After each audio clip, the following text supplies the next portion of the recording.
This been coming up not only in my mind, but in my reality for a while. And this is about to be a sensitive subject, but we're all gonna have to get through this together.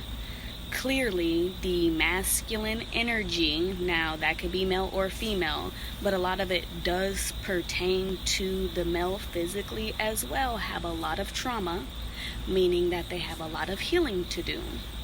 And since it's Mercury retrograde, we're all aware of that. A lot of old things are coming back up for us to redo and reflect and you know how Mercury retrograde goes. So let's have a chit chat.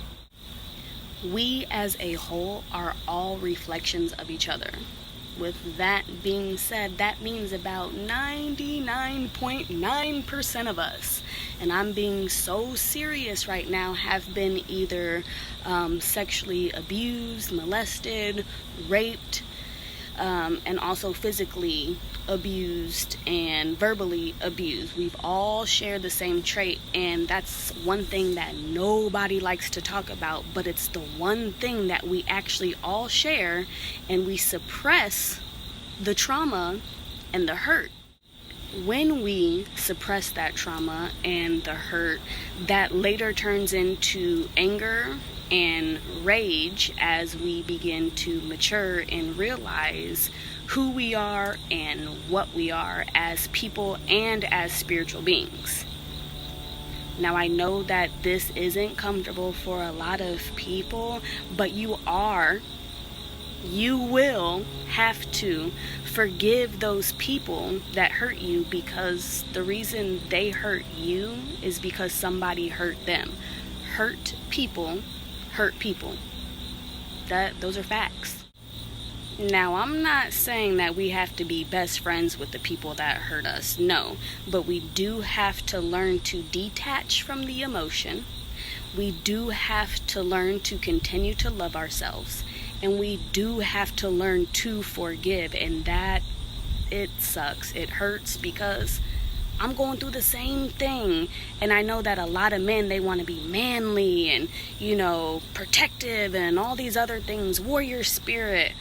But just like everybody else, male or female, we've all been abused, and it's okay to still love yourself. Love yourself. Yo, it's 2021. We're in the end times, and we gotta let that stuff go so that we can become lighter, not only physically but spiritually, in our hearts and in our souls. They have to become prepared for the transitioning of Gaia and 5D. If you are spiritually aware, clearly you know what I am talking about.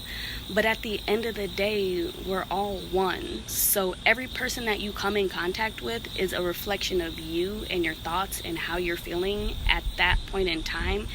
And at this time, you're going to come across a lot of people that share the same childhood trauma as you. And I know this is totally cliche, but it's so true. When you point at someone, remember, there's always the three fingers pointing back at yourself. And if we could just learn to respect and love literally just everyone you come across, because you don't know what those people are going through, because you have to remember that our thoughts create our reality. And if you're still tripping on stuff that hurt you as a child, you're probably still dealing with it as an adult. And it's time to clean that stuff up. It's time to clean up our insides so we can not only understand ourselves, but understand other people, because we're all in this together.